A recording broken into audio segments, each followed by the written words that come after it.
hora da nossa entrevista para você que está sintonizado conosco aqui no Giro, que recebe hoje com muita satisfação o nosso deputado federal do Partido dos Trabalhadores, o deputado federal Alexandre Lindemeyer, que vem falar conosco sobre várias pautas, a questão da retomada, a questão da termoelétrica, a retomada do polo naval, auxílio do governo federal aos municípios por conta desses eventos climáticos que aconteceram aí nos últimos meses. Deputado, seja bem-vindo, que prazer tê-lo aqui, muito bom dia. Uma satisfação estar aqui contigo, com todos os trabalhadoras aqui da Rádio Oceano, todos aqueles que nos ouvem, também é uma satisfação. Deputado, recentemente o senhor esteve no estaleiro Rio Grande, atualmente a gente tem ali uma série de trabalhadores, a gente precisa saber como é que está sendo essa questão dessa retomada, os novos cenários. O governo federal hoje acena com a possibilidade da produção do produto local das nossas plataformas, isso é muito importante, mudou todo o cenário e tem uma grande chance de nós termos aí construções aqui nos nossos estaleiros e a geração e a retomada aí aos poucos dos empregos na nossa cidade, deputado. Eu acho que a tua fala ela é precisa, aos poucos nós vamos ver um processo de retomada, com uma vantagem. Hoje nós temos estaleiros instalados, construídos, com equipamentos, né? Aí temos também o estaleiro EBR, o estaleiro Brasil, operando lá com a construção de 7, 8 módulos, né? Gerando aí em torno de 3.200 postos de trabalho. Temos que procurar novos contratos, que o estaleiro Brasil possa ter novos contratos para ter continuidade, não só dos trabalhos existentes, mas com novos empregos. E com relação ao estaleiro Rio Grande, nós temos ali um estaleiro que, se ele tiver licitação, ganha, ele em poucos meses ele bota a rodar toda aquela área de equipamentos, de máquinas, de oficina, que está tudo muito bem cuidado, uma manutenção excelente. Hoje está fazendo reparo em mais uma embarcação. Entrou mais um navio nessa área. Mas é um tempo curto. Né? Mas quantos empregos estão sendo gerados? Ali não, deve ser pouca coisa. Tá? Eu não poderia te dizer de forma precisa, mas talvez no máximo uma centena de trabalhadores. Está funcionando. Ele está girando, né? Isso. Deve agora, no final desse mês, começo de novembro, entra finalmente a P32, que é desmantelamento. P32 que desmantelamento. É 12 meses de contrato, praticamente, mas que também não é geração de grande volume de empregos, né? A gente estima aí na faixa de 150, 200 postos de trabalho. Agora, por outro lado, essa carteira de desmantelamento vai surgir novas encomendas, novos leilões aí que vão ser feitos e que vão gerar mais emprego. Isso. Mas, por outro lado, o que se espera? É que, com o volume de licitação que vai ter em relação à construção de módulos e também com relação à licitação que nós teremos para a construção de navios, né? E aí entra a questão da Transpetro, que tem no seu plano de negócio construção de pelo menos 25 embarcações. 25 embarcações? Sendo que... Quanto tempo isso, senhor? Provavelmente no começo do ano vai ocorrer a licitação por uma parte desse volume. E de forma gradativa eles vão... entrando. Eles 25 plataformas serão construídas? Não, 25 navios. Navios para Transpetro. São barcos, navios aliviadores, são navios... empurradores, são navios de transporte de porte menor, são 25 embarcações para Transpetro, é um volume de recursos estimado no volume todo de 12,5 bilhões, sendo que, volto a dizer, vão ser licitados de forma gradativa. Dentro do plano de negócios da Petrobras, ele está previsto aí no começo do ano que vem a licitação de parte dessas embarcações. Para além disso, nós não podemos perder o foco em relação à construção para a Marinha Brasileira, né, que hoje está concentrado em Itajaí, no Rio de Janeiro, Espírito Santo. Aliás, agora recentemente, nessa semana, bateu a quilha do navio Polar, né, que também lá em Espírito Santo. Então, mas tem algumas outras oportunidades nesse sentido. Estivemos aqui com a possibilidade também de desmantelamento de uma plataforma da Shell, né, ou seja, abrindo espaço, né, acabou que por uma questão de regulação tributária, e isso nós estamos trabalhando dentro do Congresso para fazermos alguns ajustes na legislação tributária brasileira, esse navio da Shell acabou indo para outro lugar que não foi o Brasil. Mas acreditamos que com alguns ajustes a gente possa ver essa realidade. Claro. Por outro lado, não sei se vocês chegaram a visualizar nas minhas páginas das redes, nós divulgamos uma fala dessa semana, inclusive, o presidente Jean Paul Prats recebeu o presidente da OPEP, né, e ele mostrou de dentro do centro de pesquisa da Petrobras, ele faz uma amostragem. Aqui, nessas amostras, está surgindo a primeira biorefinaria do Brasil e da América Latina, que vai ser a refinaria rio-grandense sendo transformada na biorefinaria. Ao lado dele, o presidente da OPEP, né? Da Organização dos Países do Petróleo, né? Então, são notícias boas. Se aquilo, por enquanto, está em termos de análise, transformando isso em realidade, deu tudo certo na parte de laboratório, nós vamos para um investimento que se estima aí de 2,5 bilhões, que é a transformação. Gera muito emprego na parte de obra e fazendo uma transição para a nossa refinaria para ela ser 100% biorefinaria e tornando ela competitiva no mercado aberto, que é do biorefino, né, que é diferenciado. Sim. Então, são algumas questões que eu julgo importantes, como colocar se vai ser de forma paulatina. Tem algumas discussões que nós temos feito em âmbito nacional, né? Temos que, do meu modo de ver, nós temos que definir, ainda que seja de forma gradativa, a questão de um índice de conteúdo local, identificando dentro da indústria nacional o que efetivamente é possível de fornecimento de bens para que não haja uma interrupção no fornecimento, consequentemente quebra de prazo de contratos. Temos que trabalhar na questão da renovação, da requalificação de mão de obra, porque se vai aumentar o volume, você vai ter que ter mais trabalhadores, muitos se afastaram da atividade. Então, são alguns ajustes e desafios que nós teremos para voltar a rodar, né, essa máquina toda. Deputado, tem a questão da termoelétrica. No mês de julho foi realizada a última audiência, na qual tinha-se a expectativa de uma retomada ao tema em no máximo um mês, ou seja, em agosto, setembro. Nós já estamos praticamente quase que em novembro. O que houve? Existe alguma previsão de uma nova audiência para que saia realmente? Qual é a nossa preocupação? E confesso que em alguns momentos eu mesmo cheguei e pensei, não vai ter jogo, tá difícil. Já teve 2 decisões da ANEEL em algum momento no passado contrárias, né?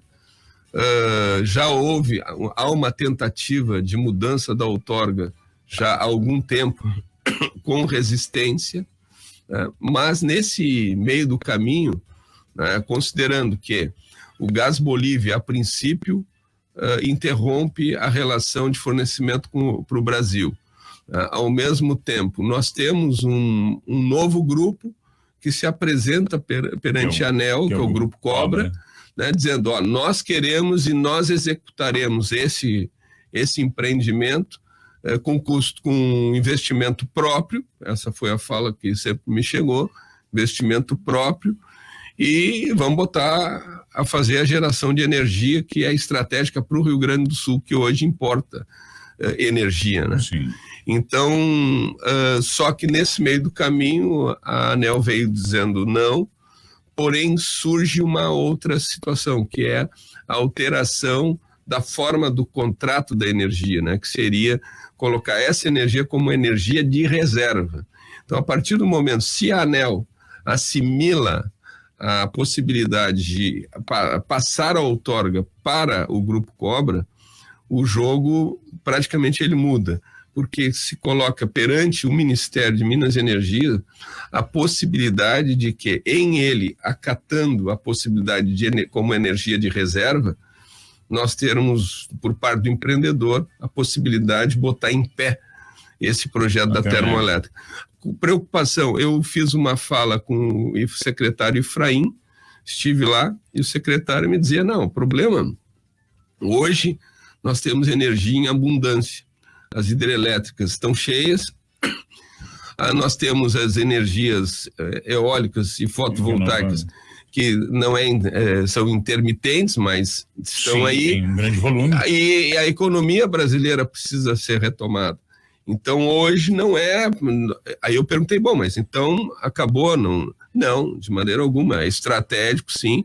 Nós temos que esperar a decisão da ANEEL, mas para o Estado brasileiro, a gente mantém o interesse nessa energia. Sim, tem que ser vendida, essa produção tem que ser vendida. Né? Aí ele dizia o seguinte, não, o problema... Imagina se nós absorver uma demanda dessa, quem é que vai pagar a conta de uma energia de reserva que não está sendo utilizada? Exato.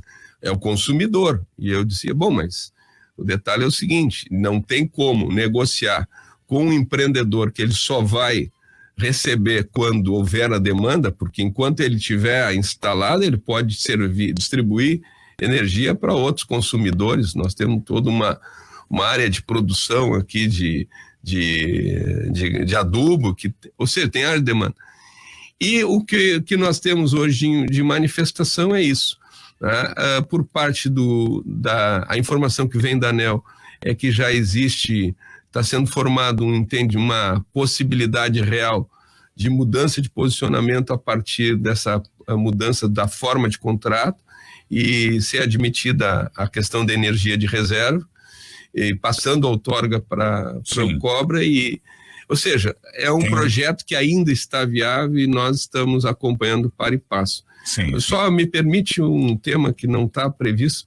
Nós estamos agora conversando com o prefeito municipal, junto com as lideranças do setor portuário, trabalhadores, empresários, e nós estamos demandando uma audiência junto ao ministro Silvio Costa Filho, que é o novo ministro de Portos e Aeroportos, porque nós queremos debater a questão do TUP, do Arroio do Sal, que, ao nosso modo de ver, caso venha a ser concedido, será um atentado ao Porto de Rio Grande e também de Imbituba, né? Então, nós estamos movimentando. E o outro tema que nós vamos estar colocando, isso ainda vou propor ao prefeito e às lideranças locais, que nós coloquemos na mesa do ministro Silvio algo que eu já conversei com ele recentemente, que é sobre o aeroporto de Rio Grande, né?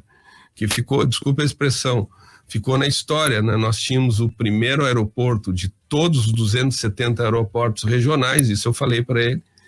Depois, com as mudanças políticas que houveram, nós ficamos no esquecimento. Então, hoje, por exemplo, se alguém quiser ir ao estaleiro São José do Norte para um empreendimento, ou os parques, o cidadão leva mais tempo do aeroporto de Pelotas até São José do Norte do que pegar de Porto Alegre até Brasília ou coisa parecida. Ou seja, isso trava um desenvolvimento da nossa região social e econômico, né? E como foi essa questão do aeroporto? Isso a proposta é nessa audiência que nós estamos postulando, que estaremos em comitiva, a gente também colocar esses dois temas, sendo que o ministro colocou de que estará provavelmente lançando um programa de 100 novos aeroportos no país. Né? Então é uma oportunidade, a gente tem que bater na porta. Eu vi uma mobilização do povo lá em torno de Santa Rosa, né? Pô, como é que nós vamos ficar? Pelotas é perto. É perto, mas não é tão perto, são 70 quilômetros, 60 até o aeroporto, tudo esse tempo. E se nós estamos com trabalho, com retomada de indústria naval, com a importância que o nosso porto tem, não tem cabimento. Então é um outro tema que a gente está trazendo. O tema também é a questão da duplicação do lote 3 da BR-392, rodovia lote 4. Então, lote 3 e lote 4, inclusive o ouvinte ali, o Giovanni, comenta a respeito da retomada do plano naval e a questão do lote 4 da BR-392. Esse é um problema. É um gargalo que todo dia tem reclamação. Esse é um problema. E se é um gargalo todo dia, se a gente está falando em retomada do setor naval, vai ser um gargalo muito maior. E isso eu tenho tratado tanto dentro da Casa Civil como no Ministério de Transportes, né, junto ao DENIT também. E o que nós tínhamos aí? E uma coisa que está ocorrendo é o projeto que se arrasta há muito tempo. A área de projetos ficou no limbo, parada, agora foi retomada, que é aquele entroncamento da ferrovia e mais a liberação do IBAMA. São duas questões pendentes. A minha preocupação é que não constou no PAC, né, no novo PAC. Por que não constou? Por conta do fato que não tinha projeto executivo pronto. E aí surge um outro cenário, né?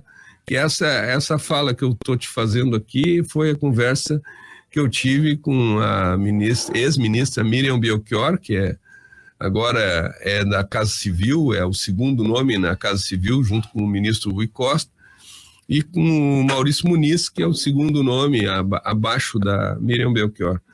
E a fala que me foi colocada foi o seguinte: nós temos um cenário hoje de uma nova posição, onde há concessão, não há obra por parte do governo. Aí eu argumentei, bom, mas a 116 tem obras que estão em área de concessão. As que estão em curso estão mantidas. As novas, nós temos que esperar a concessão terminar. Exceção feita caso haja por parte das concessionárias uma reprogramação proposta junto aos órgãos de controle com ideia de apresentação, revisão de tarifas e coisa e tal. E se houver essa possibilidade, se tiver interesse, a quem tem a concessão faz a obra. Aí eu disse, bom, mas isso tem um impeditivo. Isso tem um impeditivo. A informação que eu sempre tive, que o Tribunal de Contas da União não permitia mais qualquer espaço de novo aditivo contratual nesses contratos de concessão.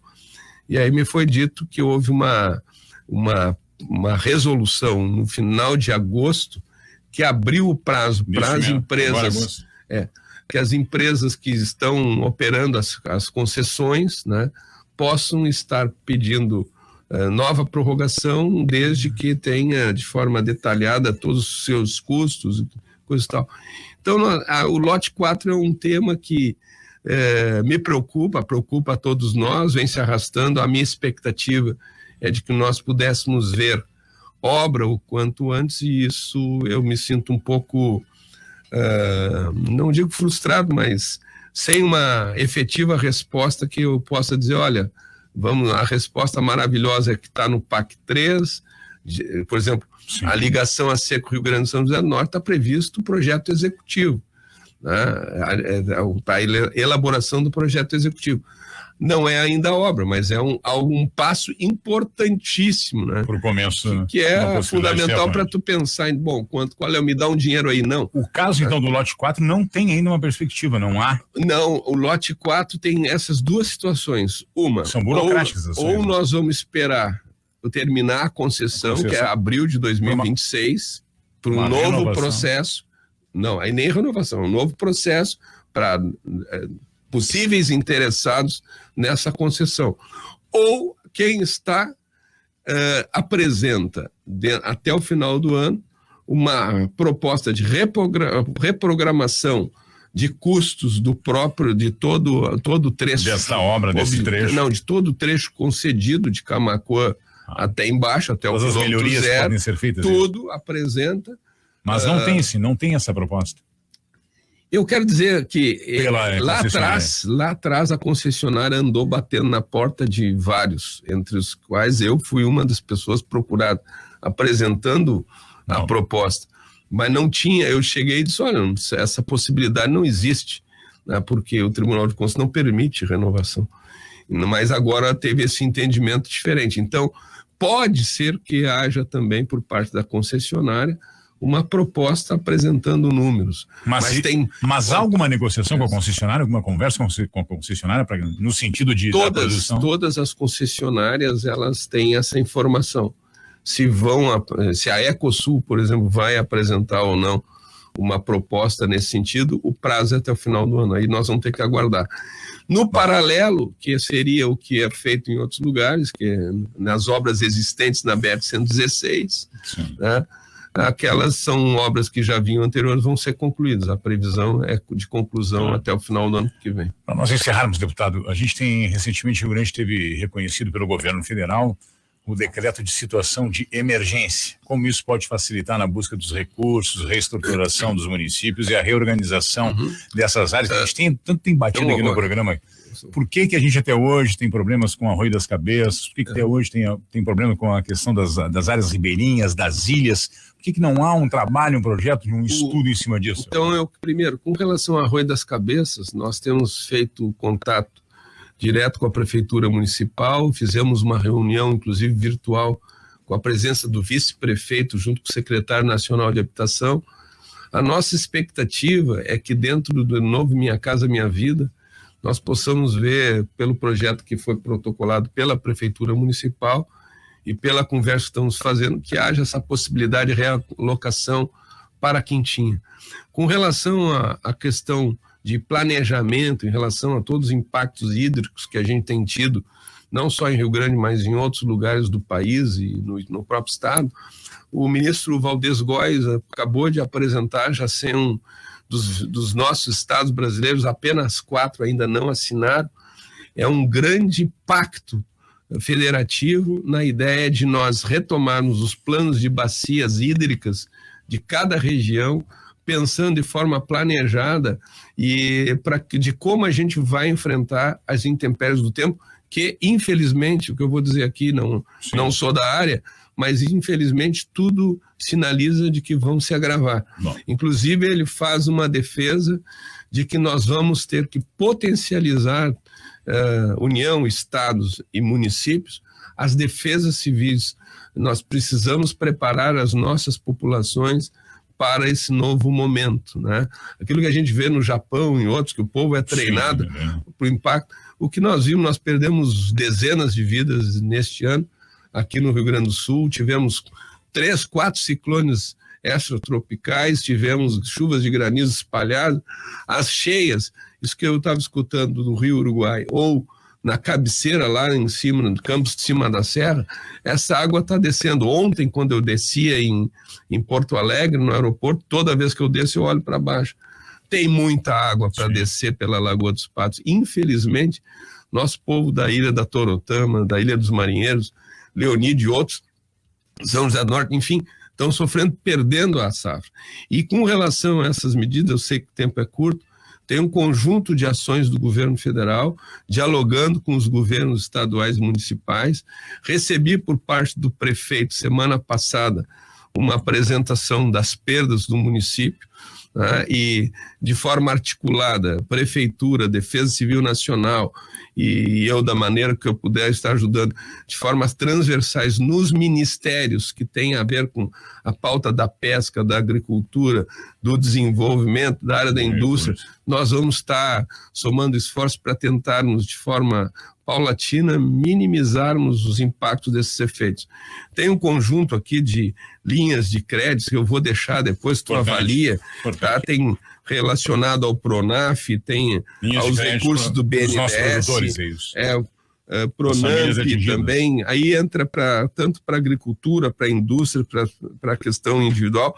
Tem uma parte aqui que se reporta muito ao centro do estado, na parte lajeada, mas tem uma regra que é toda para o estado do Rio Grande do Sul.